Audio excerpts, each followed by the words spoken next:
일제시대도 이러지 않았는데 우리가 너희들한테 밥을 달라 그랬냐?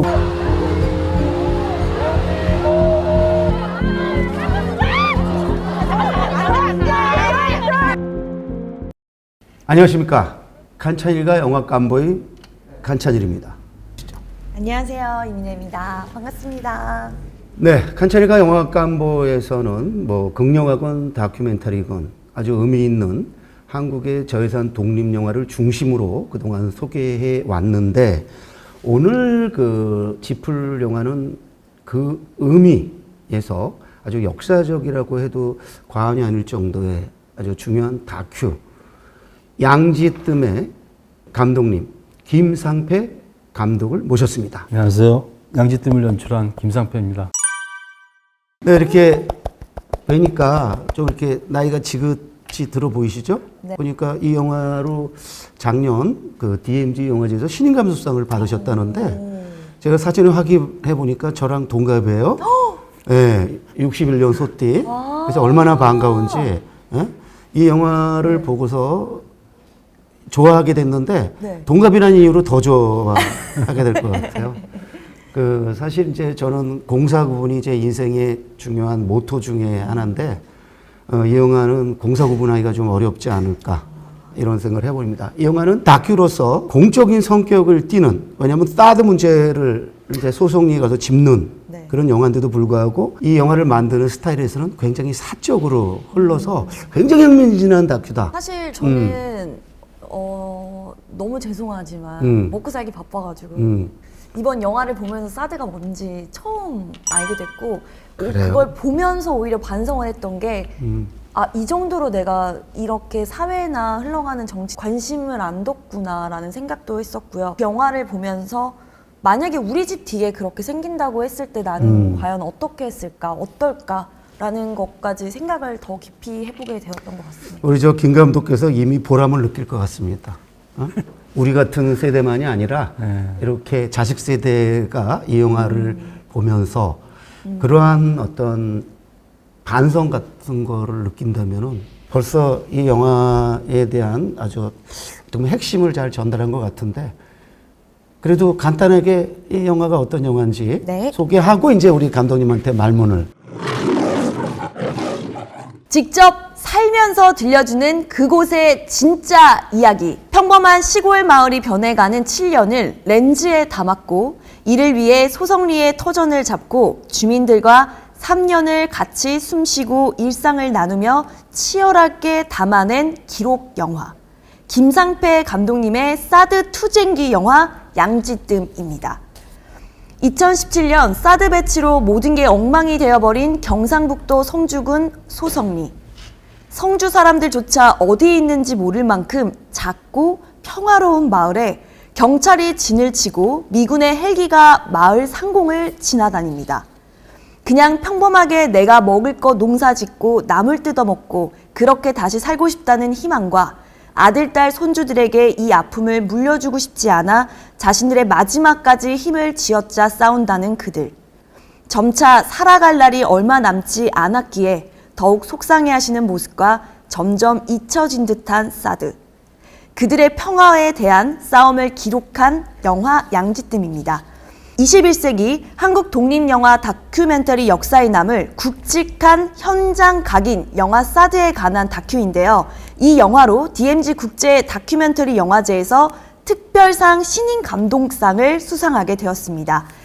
김상패 감독님의 섬세한 연출력으로 소성리의 봄, 여름, 가을, 겨울의 자연 계절과 살벌한 싸움이나 거창한 투쟁보다는 주민 속으로 스며들며 노인들의 살아온 일상까지 보다 보면 빠질 수밖에 없었던 영상미, 그리고 정겨운 할매들의 시골 인심까지 느낄 수 있습니다.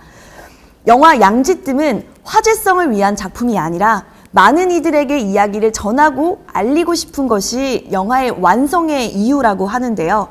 8월 개봉을 앞두고 현재 텀블벅 펀딩을 통해 영화 양지뜸 개봉을 위한 프로젝트도 함께 진행이 되고 있습니다. 여러분들의 따뜻한 관심과 지지가 이 작품의 마지막 퍼즐의 조각이니 여러분들의 많은 관심 부탁드립니다. 텀블벅은 지금 약 열흘 정도 남았다고 하니까요. 네이버에서 텀블벅 검색하셔서 여러분들의 마지막 퍼즐 한 조각 꼭 채워주셨으면 좋겠습니다. 8월 21일 수요일에 개봉하는 양지뜸, 많은 기대 부탁드립니다. 아우.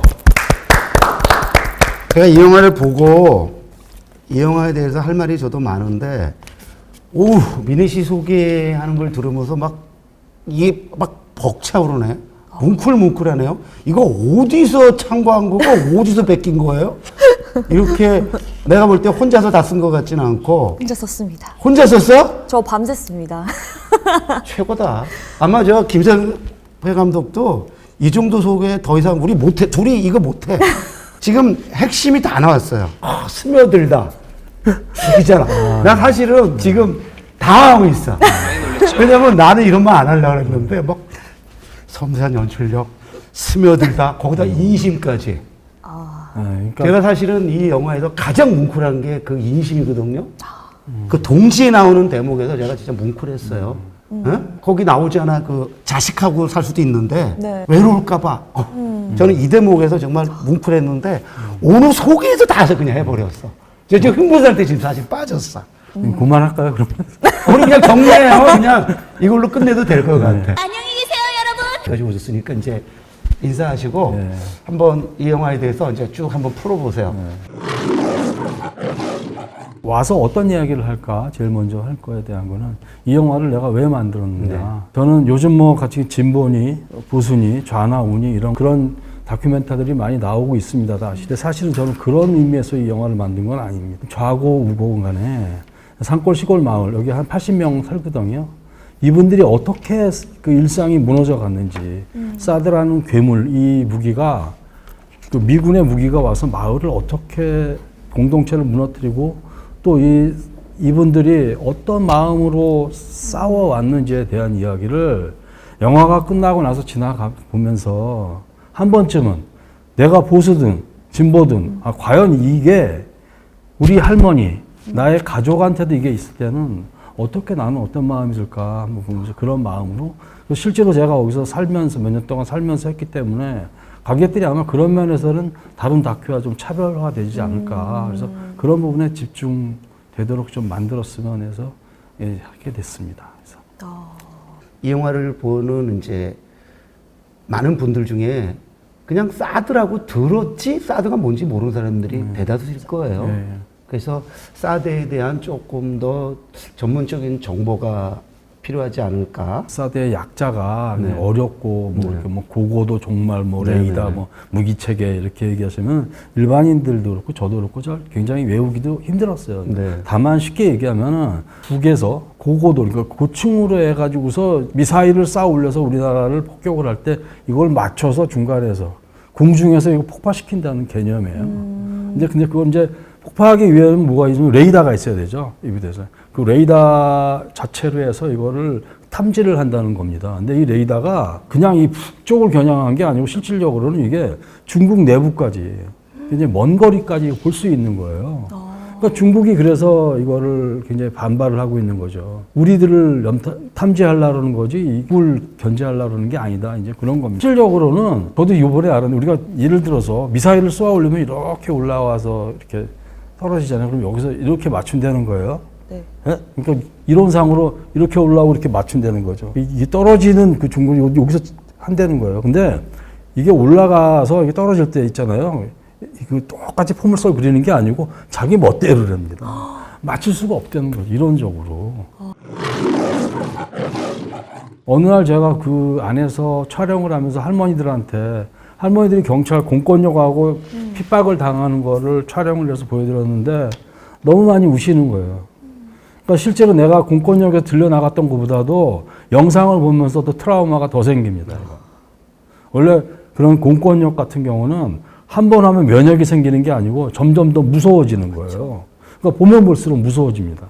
그래서 제가 그때 결심을 했어요. 사드가 나가서 잔치를 하는 날이면은 할머니들이 싸우는 걸 내가 공권력에 당하는 걸 보여주겠는데 그렇지 않으면 내가 보여주지 않겠다. 그래서 이 영화를 만들면서 가장 힘들었던 게 그런 경찰과 충돌 안 하고 살아가는 모습을 보여주면서 어떻게 그 관객들이 이분들의 공동체가 무너졌는 것을 보여줄 수 있을까?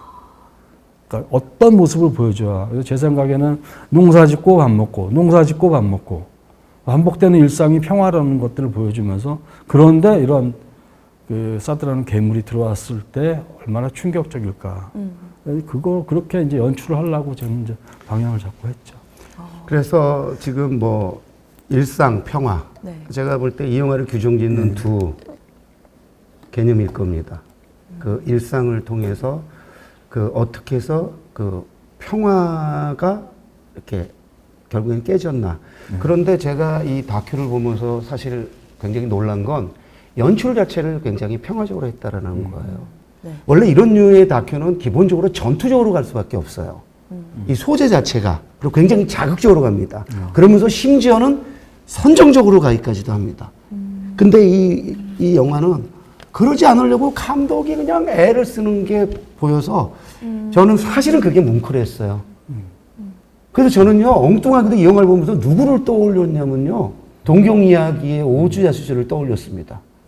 오주야수지 영화가 굉장히 평화적으로 찍어요. 근데 내적 갈등은 이루 말할 수 없어요. 가족의 파괴, 뭐 이런 거를 보여주고. 그 다음에 그 오주야수지 영화를 보면요, 별로 내러티브와 상관없는 그러한 장면들을 이렇게 보여주면서 그 안으로 들어가는데, 실제로 내러티브라는 측면에서 보면은 영화 한 1시간 반에 가까운 영화 중에 한 반 드러내도 상관이 없어.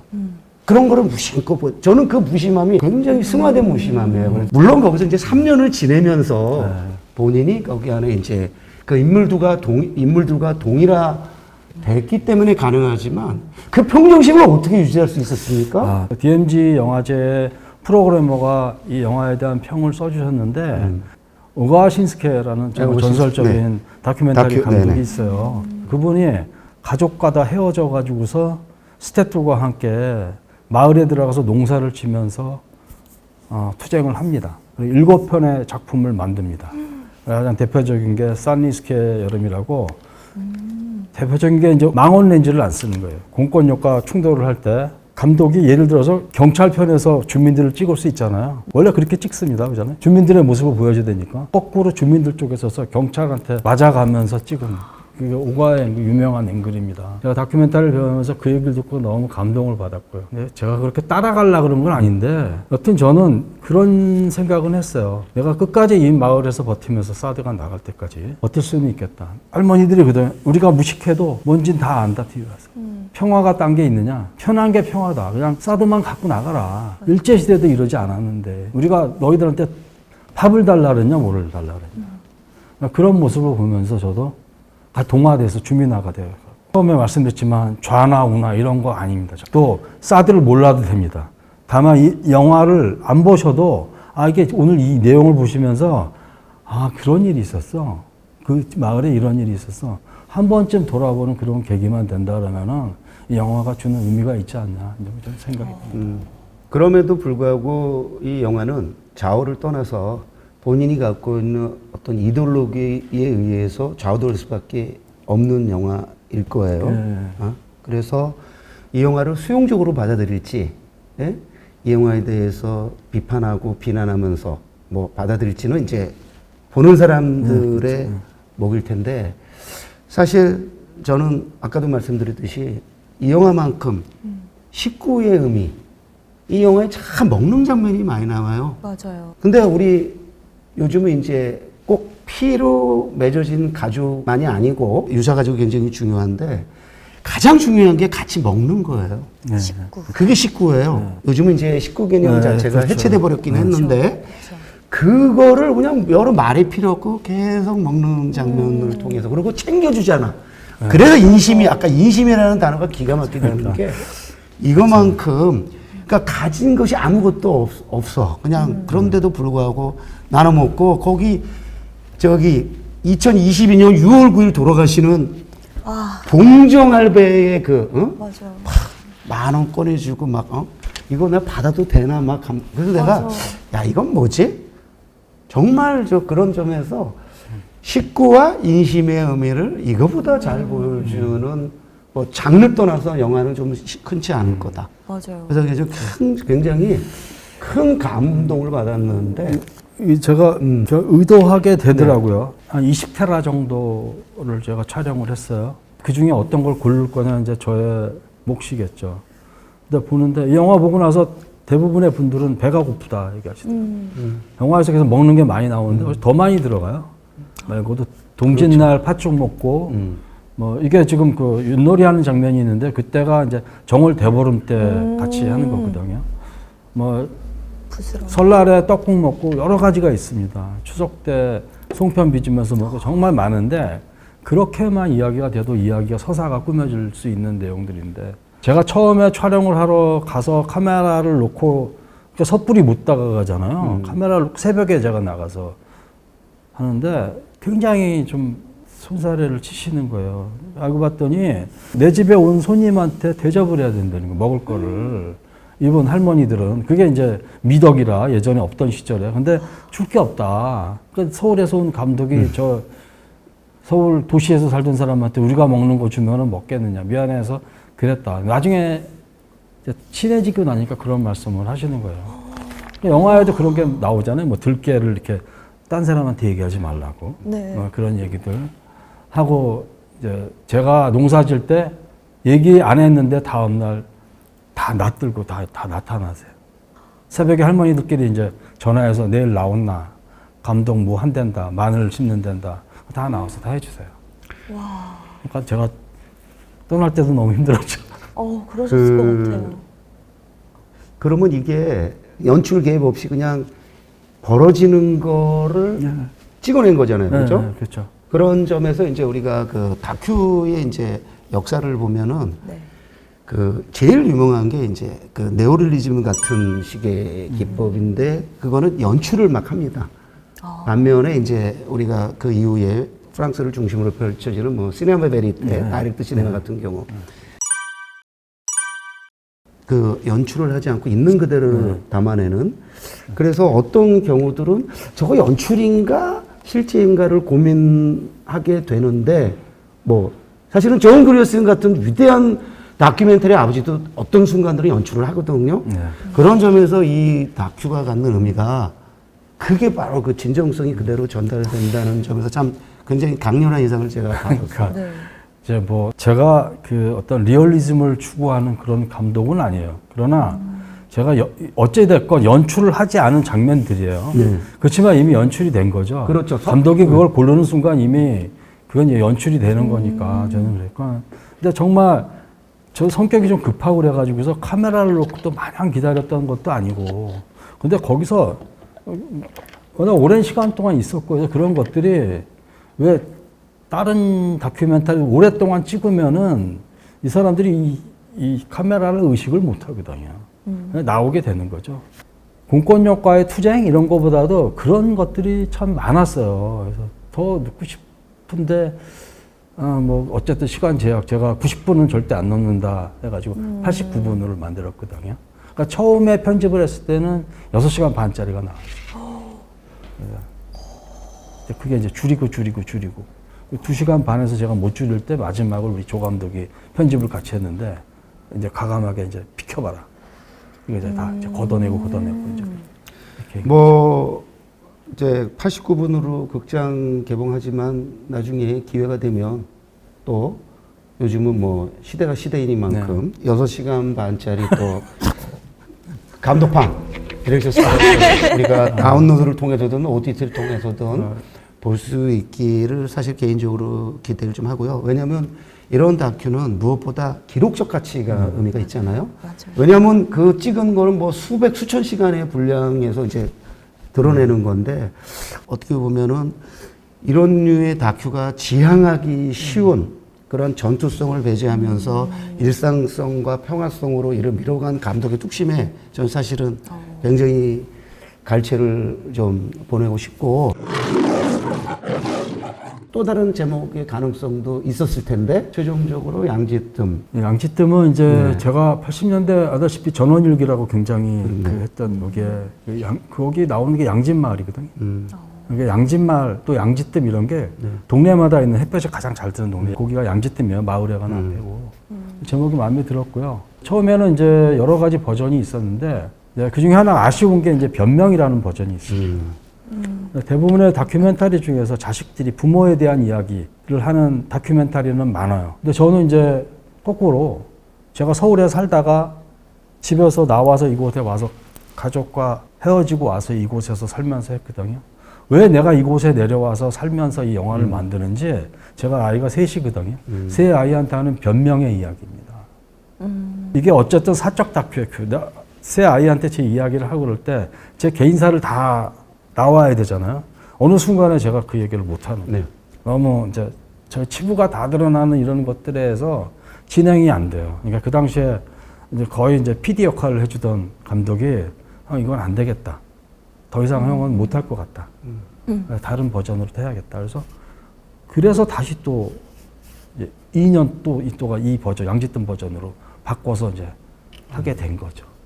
그렇습니다. 아까 우리 김 감독이 인상적으로 봤다는 그 5번째 방이 바로 네. 사적 다큐의 대표적인 경우고 제가 여기서 그 감동했던 이유 어떻게 가족의 치부를 저렇게까지 맞아요. 덤덤하고 거리뛰고 유머로 승화시킬 수 있냐 거기서 제가 놀랐다고 했잖아요. 그러니까 저도 아들 둘인데 절대로 아무리 솔직하고 정직해도 그거 못해요. 예? 근데 어때요? 아이셋 얘기했는데 아이셋이 이거 보고 그 아버지의 변명에 대해서 아빠 그렇게 살았네. 이거 영화를 저희 다 봤는데 영화가 이해하니까 아버지를 이해한다고. 그래요? 우리 아버지가 최고라고. 그러더라고요.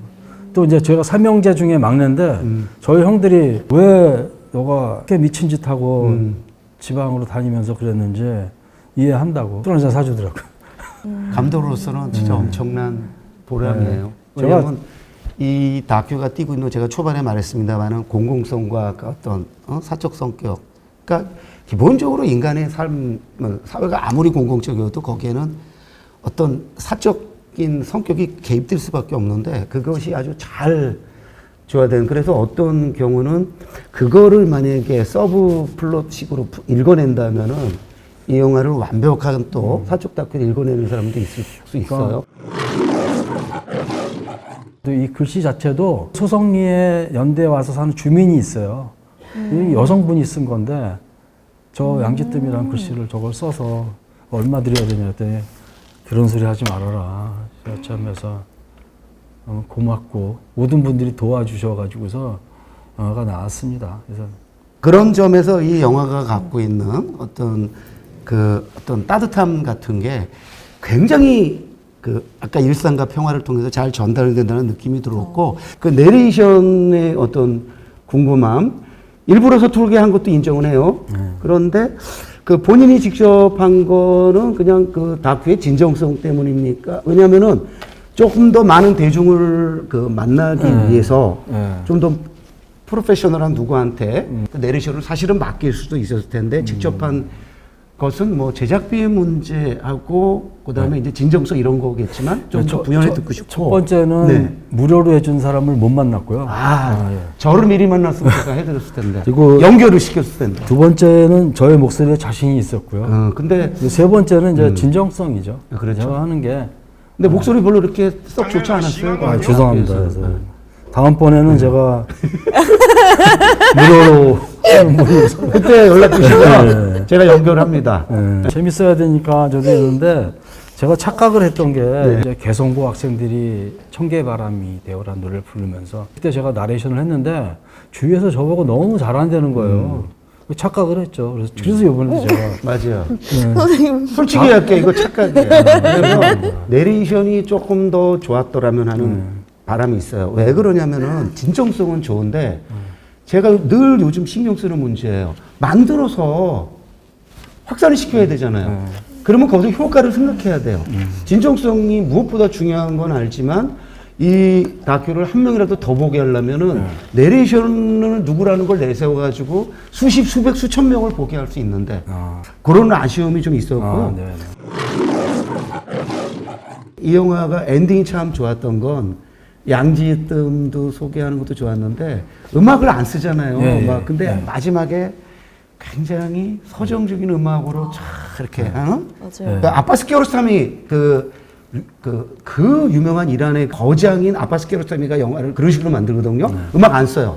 근데 결정적인 순간에 막 사람을 후벼파, 감정을 후벼파가지고 그 마지막에 그걸 다 보면서 아빠스 키아로스타미의 걸작, 클로즈업을 연상시키는 마지막에 쫙 엔딩 크레딧 올라가고 막 하면서 다 음악 들었는데 그 음악을 들으면서 이렇게 영화를 돌이켜보게 하는 이게 거기서 그런 감성적인 그 선택한 건 진짜 잘하신 거예요. 제가 음악을 잘 몰라가지고 음악을 배제했습니다, 사실. 네. 왜냐하면 이 전 영화에서 음악을 쓰면서 제가 아는 후배가 음악 감독을 했는데 굉장히 힘들었어요, 서로. 서로 힘든 말을 못하는 거예요. 나 그 친구 상처받을까봐. 내 마음에 안 드는데. 그 친구도 제가 마음에 안 드는데 서로 상처. 그래서 절대 안 한다는데 요번에도 하기로 했는데 제가 조건을 딱 걸었어요. 엔딩만 한다. 음악 안 쓴다, 나. 엔딩만 너 이거 해서 딱 해서 하자. 엔딩도 제가 사실은 60% 마음에 들었습니다. 아니 근데 관객이자 평론가로서는 그 선택이 좋았어요. 왜 그러냐면 대만의 차이밍양 같은 경우 음악을 철저히 배제하잖아요. 그리고 한국에서는 이창동 같은 경우. 그런데 결정적인 대목에서 음악을 한두 번 쓰는 거는 왜냐면 또 관객의 입장에서는 그게 갑자기 와서 우리가 그런 거 있죠. 이렇게 사이버 릴리프라고 그러는데 안도의 한숨 같은 거.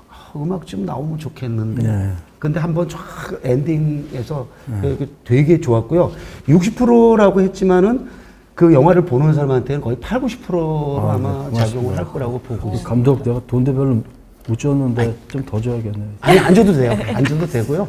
그래도 그거는 선택을 잘 하신 것 같고. 저도 이거에 감상에 젖어가지고 처음으로 돌아가서 다시 보니까 다르게 보이더라고요. 그러니까 처음에 앞부분에서는 그냥 이렇게 쭉 흘러가듯이 사람이 보잖아요. 집중보다는.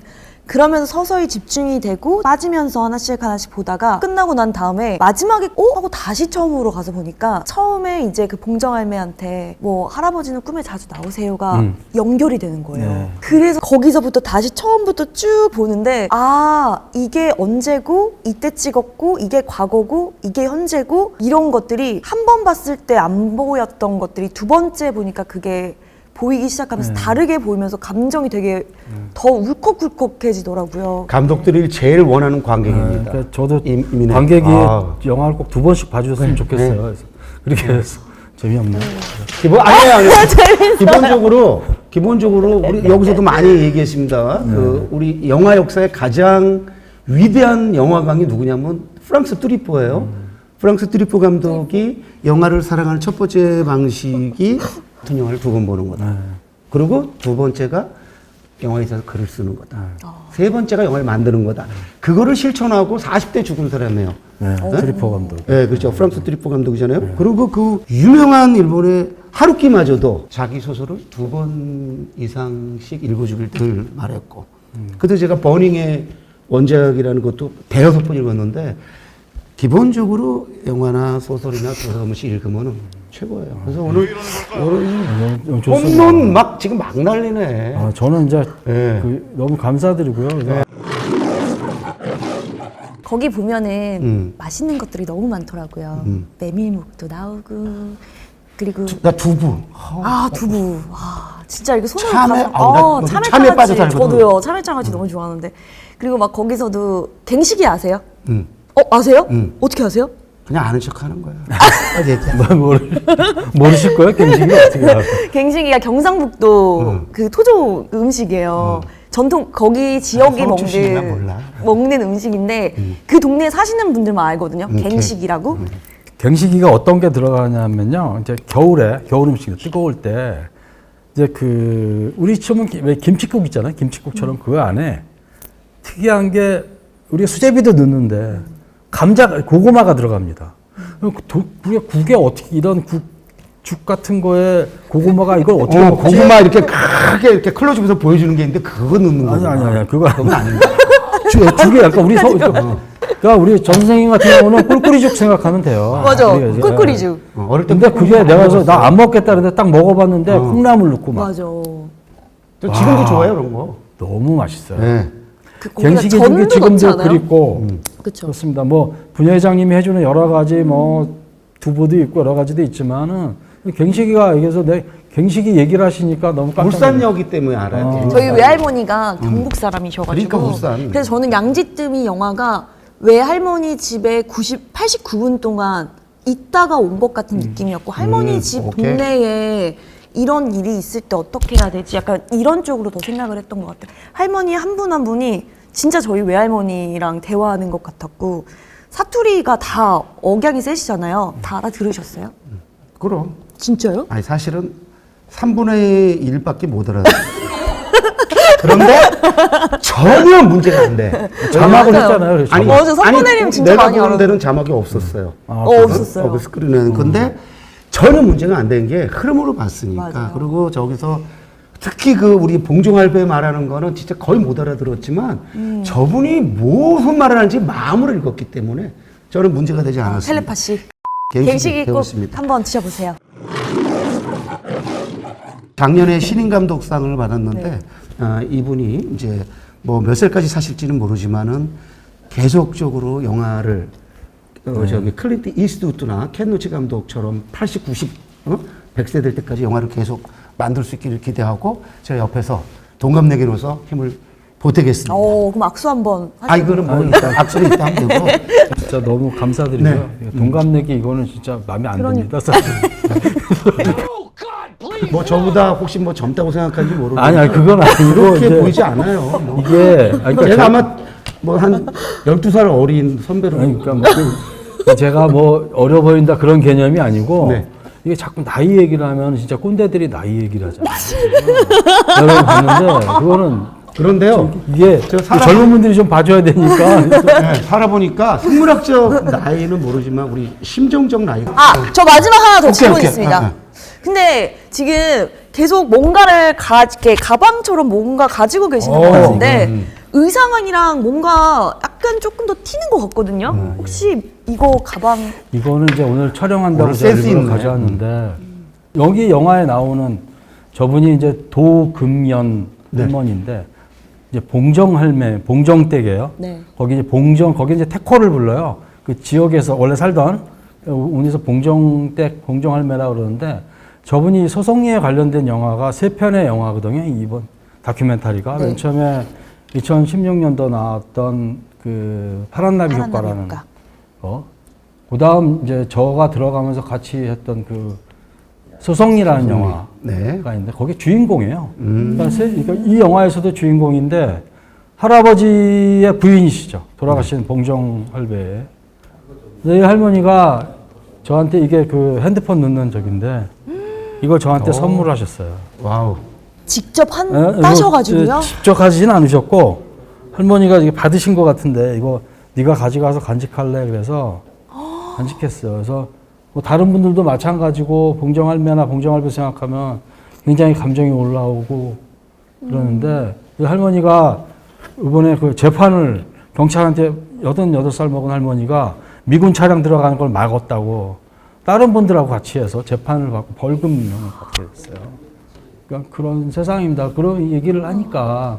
그래서 오늘 하면서 이거는 꼭 가지고 왔다. 그러니까 소송리에 한 번이라도 오신 분들은 네.